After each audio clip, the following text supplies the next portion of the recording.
Shalom, shalom, peuple de Dieu.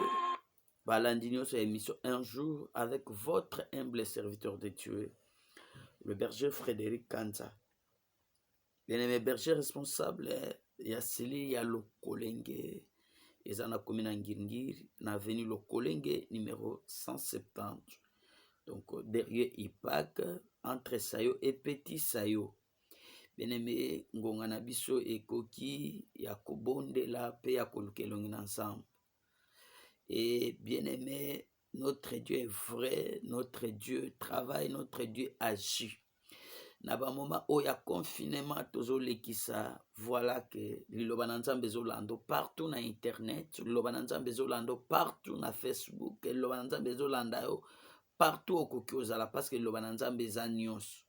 Bible lobi, mokile kelema kina liloba, et liloba est la vie, la parole de Dieu, c'est l'esprit et la vie. Et dans Nzela Lobananzambe, ngana yo, nous sommes capables de vivre bolam pe bolingo ensemble. Talatina wana tolingi toyoka lilobananzambe et nangonga oyo bien-aimé, zala branché et l'on a votre humble serviteur, le berger Frédéric Kanza. Bien-aimé, site nabiso à YouTube eza Frédéric Un jour TV. Frédéric Un jour TV. Déjà, si tu n'as pas mais toujours le bananzambe na mukanda ya 2 Samuel. Toujours le bananzambe na mukanda 2 Samuel chapitre 9. 2 Samuel chapitre 9. Toujours banda na premier verset. Tokosuke likisika molimo na nzambe akosunga biso na tosuka. Mais toi, à la maison, tu peux, de premier verset, tu as 13. Parce que ça a 13 versets. Ce qui te dit, na kombo na Yesu. David dit, reste-t-il encore quelqu'un de la maison de Saoul pour que je lui fasse du bien à cause de Jonathan? Il y avait un serviteur de la maison de Saoul nommé Tchiba, que l'on fit venir auprès de David. Le roi lui dit, es-tu Tchiba? Il répondit, ton serviteur. Le roi dit, n'as-tu pris encore de la maison de Saoul pour que j'agisse envers lui de la bonté de Dieu? Et Tchiba répondit au roi, il y a encore un fils de Jonathan, Perkilis des pieds. Perkilis des pieds. Le roi lui dit, où es-tu? Tchiba lui répondit, au roi, il est dans la maison de Macur, fils d'Amiel, à Lodébar. Le roi David envoya chercher dans la maison de Macur, fils d'Amiel à Lodébar. Et Mephibosheth, fils de Jonathan, fils de Saül, vint auprès du roi David, tomba sur sa face et se prosterna. David dit, Mephibosheth. Et il répondit, voici ton serviteur. David lui dit, ne crains point, car je vais te faire du bien à cause de Jonathan. Je vais te faire du bien à cause de Jonathan, ton père. Je te rendrai toutes les terres de Saoul, ton père, et tu mangeras toujours à la table, à ma table. Tu mangeras toujours à ma table. Tu mangeras toujours à ma table. Et il se prosterna et dit, que ton serviteur, pour que tu le regardes, un chien mort tel que moi. Le roi l'appela Tchiba, serviteur de Saoul, et lui dit, je donne au fils de ton maître tout ce qui appartenait à Saoul et à toute sa maison. Parole du Seigneur. Tozozwa deuxième parole na biso na mkanda ya 2 Samuel et à 1 Samuel chapitre 18. 1 Samuel chapitre 18. David avait achevé de parler à Saoul et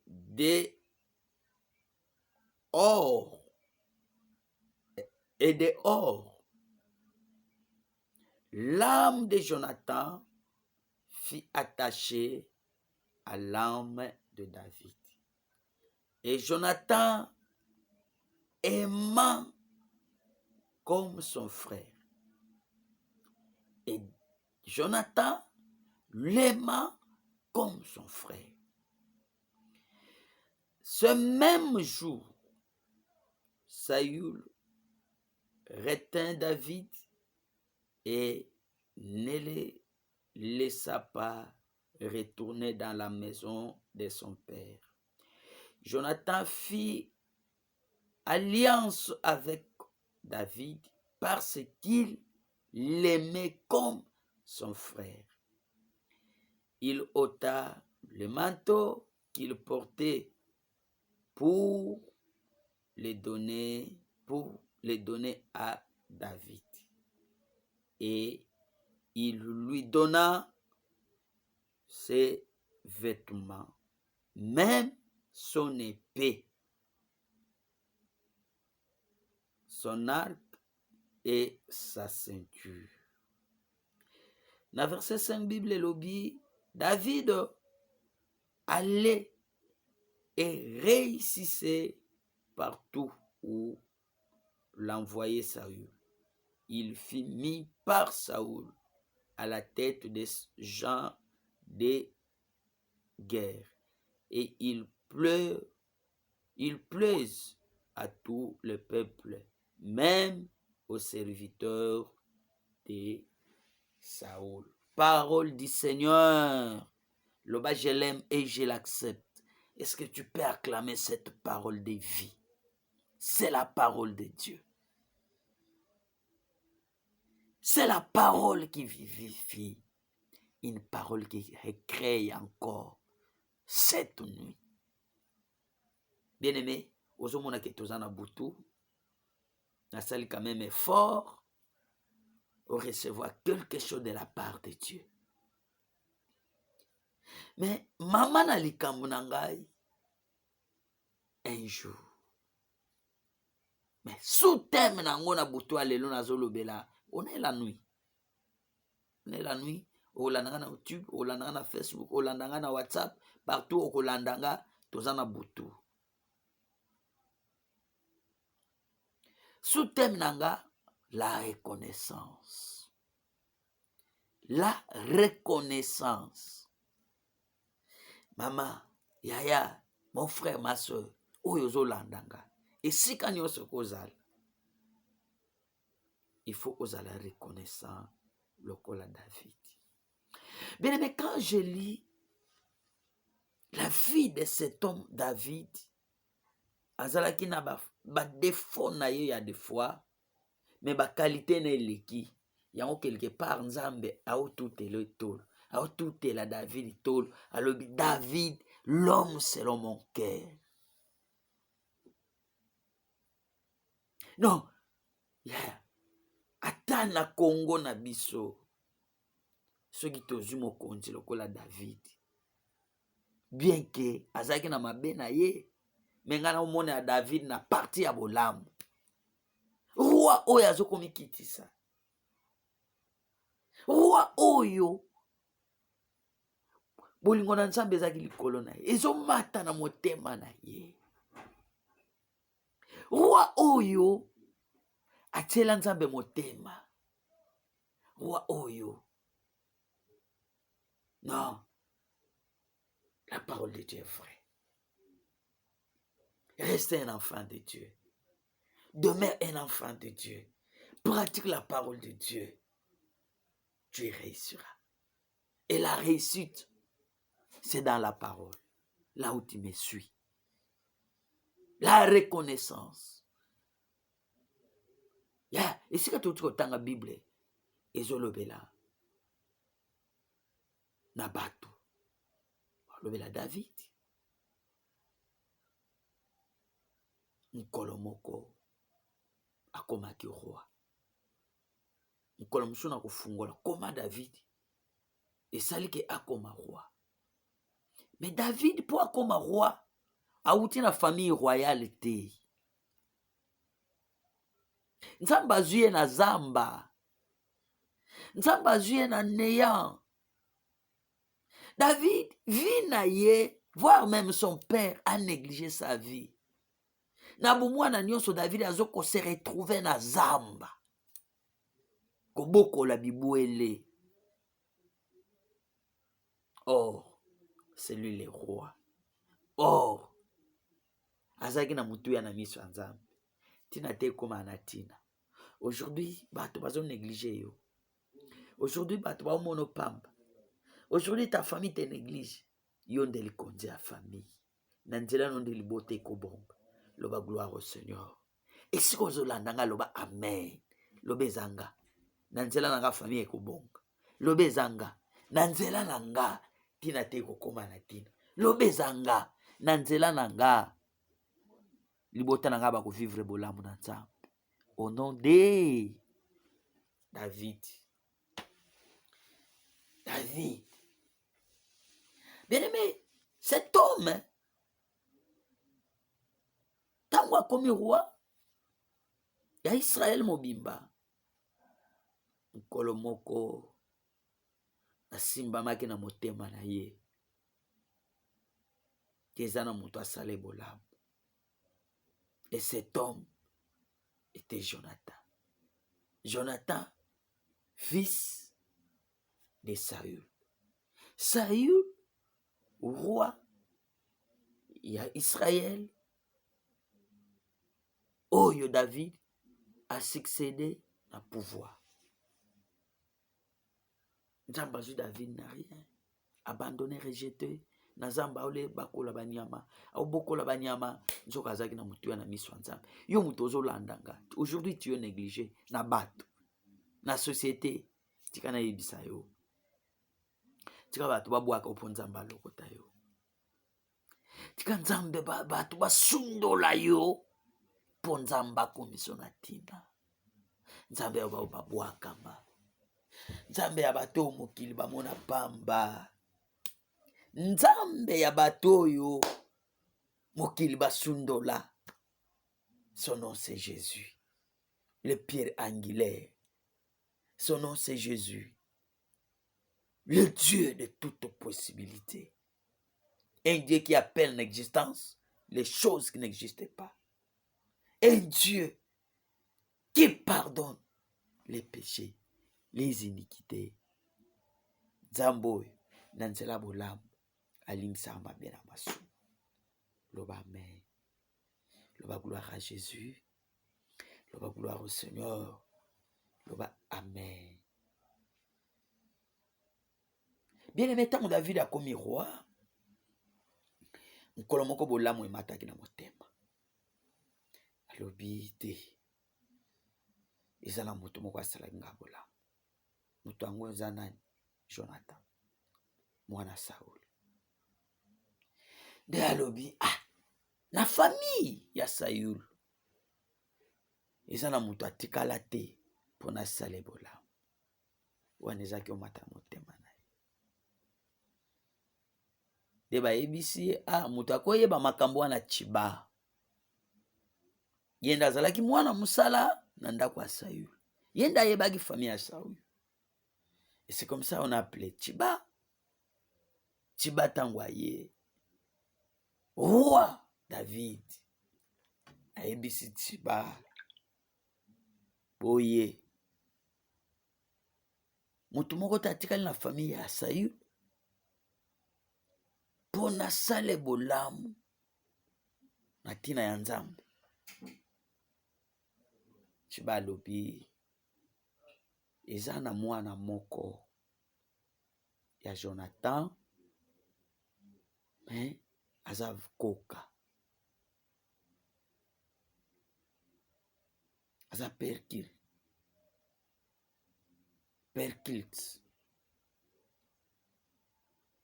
aza ebosolo ndenge baloba na Lingala, makolo ebukana, aza musika na ndako ya Maki mwana Daniel na Odebar na Lodebar musika fin fond. Lelo tokokokisa yango na quartier nini yeba nani quartier nini eza rekile esika ozolanda nga quartier nini oyo bato bazanga ntina bavandaka yo moto ozolanda nga nde quartier mwana Mephibosheth ake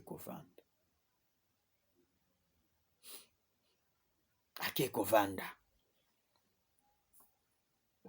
Tabolamu na Nzambe nalingi elokalize na buto alelo yo moto ozokanga, yo moto kolanda nga internet nalingi bolamu na Nzambe eluka yo. Nabike okomi na suka, nabike bolamu nyonso tata no asala bazongiseli yango te.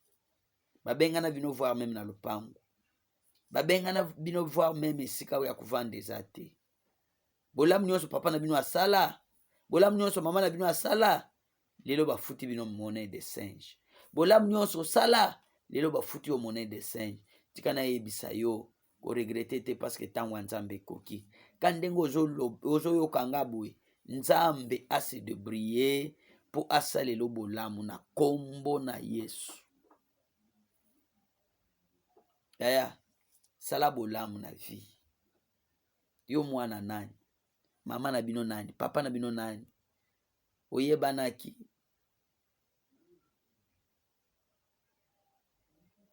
Oyebana te? Bosala kombo te?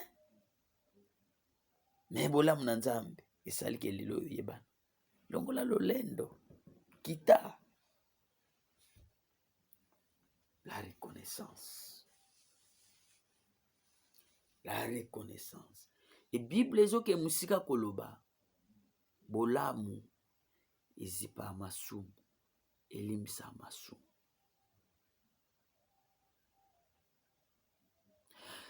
Bien aimé, tango Tchiba ye babi kende koluka Mephibosheth. Bake koluka Mephibosheth.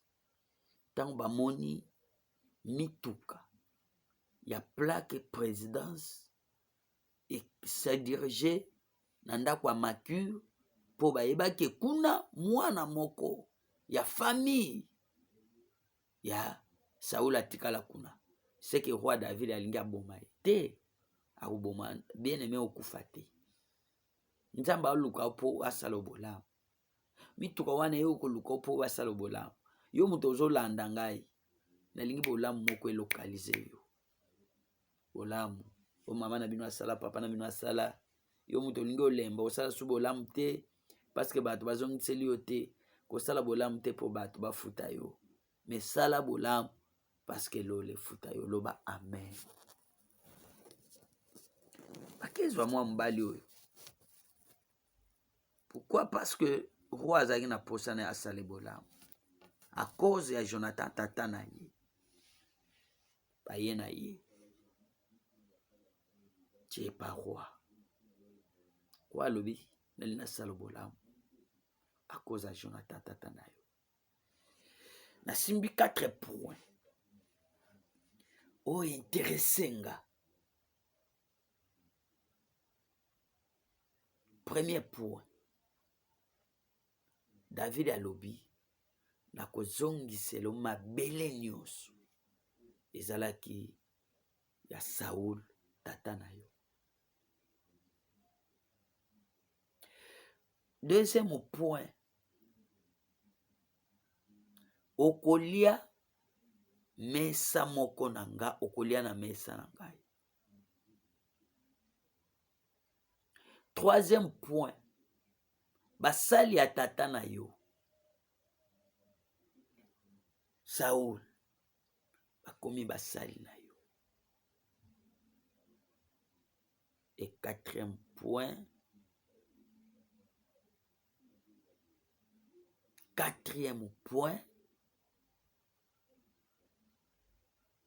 nalingi nasala bolamu. Je vais te faire du bien. Ya bolamu ebuka mobeko pour la vie ya Mephibosheth. Na Israël loi ezalaki ke bato nyonso baza na problème ya makolo, babuka na makolo, akokota na palais royalité, akokota na cour de roi te, akokolia na mesa moko te na mokonzi. Mais à cause ya bolamu, David abuka mobeko wana. Yo muto ozolandanga na butu ya lelo, yo muto ozolandanga na lilendisi oyo, à cause ya bolamu, mobeko nyonso etiama na libota no ebukana. Nazoloba lokola mosali na Nzambe. Et cette parole ezwa vie na bomoi na yo. À cause ya bolamu, bolamu efungolelo porte o bakangaki. Bolamu eza clé efungolaka porte. Nalingi porte moko ezaki ya kokanga efungwa. À cause ya bolamu,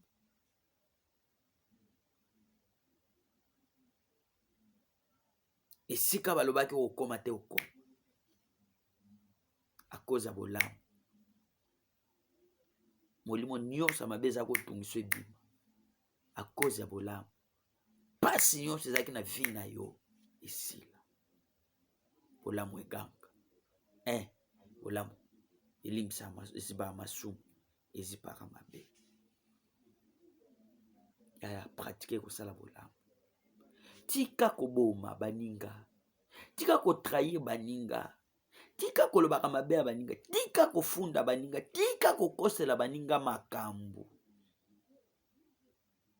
Yo ozokosela baninga makambo balinga kaka yo, baninga bayi na bango. Nzamba kovange, Nzamba kokota, Nzamba kotele. Suka na yo ekozala mabe.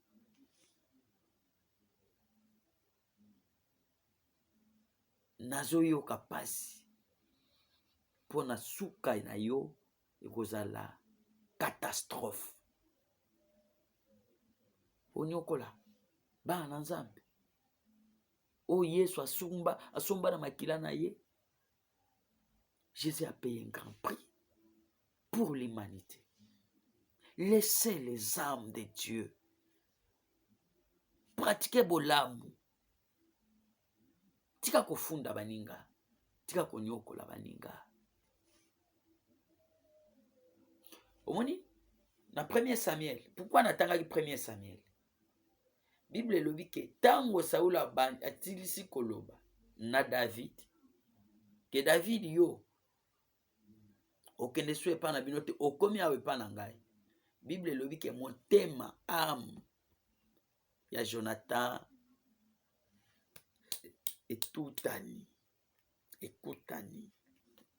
na âme ya Jonathan ya David. Jonathan aima David comme son frère. Et Jonathan a sali alliance na David. Yaya esika okota wana kobebisa te. Parce que eza na bilaka moko ezozela yo. Eza na porte moko Nzambe akofungola. Po olonga bolamu mama bolamu, mama kolemba te kosala bolamu. Lelo komi na guerre parce que yo ozwi baninga bazwi te, pambola Nzambe. Lelo komi ndoki. Aujourd'hui personne aosepela na yo. Ata na libota balukeli yo bitumba. Laissez-moi de Dieu continuer à faire du bien. Nzamba kobatela yo. Esika bango bakobongisa kufa, Nzamba kobongisela bomoi. Esika bango bazobongisela kosambwa, Nzamba kobongisela yo bikambo. Yoba amen. Jonathan alingaki David lokola ndeko na ye, asali alliance na David. Yango moni tango David akomi roi, alobi te ifo nasala liboto bolamu. Ozolona yango okubuka. Soki olona mabe okubuka mabe. Biso tomona bato basala mabe. Lelo na bana na bango ba porté disparu. Tomona lelo bato basala bolamu. A se retrouver na banque, a trouver na musala malamu, a se trouver isika malamu, a cause ya bolamu. Est-ce que ozo kanga? Loba Yahweh sungaka na sala bolamu, na demere na bolamu, na kombo na Yesu. Amen. Et David, Jonathan alingi David lokola ndeko na ye. Apesi manteau, apesi bilamba kolata, apesi épée. Et simbaki motema David. Et tango David a ikozwa pouvoir, a succédé papa na bango. Aluki Jonathan akufa. Dalobi bolukela nga mutu. Ata mutu moko te atikala na ndako ya Saul pona sale bolamu à cause de Jonathan. Lelo onga pena komo vivre parce que Jonathan asalanga bolamu. Oh Jésus. Motema nini ekoki kondima bolamu na pokwa lelo lokola David a vivre bolamu na Nzambe. Et David abika bolamu. Abika mbuma ya bolamu ya na maboko ya Jonathan. Et yango esali ke David azongisela ngo Mephibosheth mwana David. Bolamu ebuki loi. Loi oyo ezalaki ke vadi okoka. Mutu atambulaka te akokota na cour royalité. Akolia na ndako ya roi te. Mais David abuki loi wana à cause de bolamu moko basala ye. Continue à faire du bien via la main de Dieu. Au nom de Jésus. Amen. Tombola maboko. Yo mutu olemba kosala bolamu. Na kombo na Yesu. Saint-Esprit de Dieu.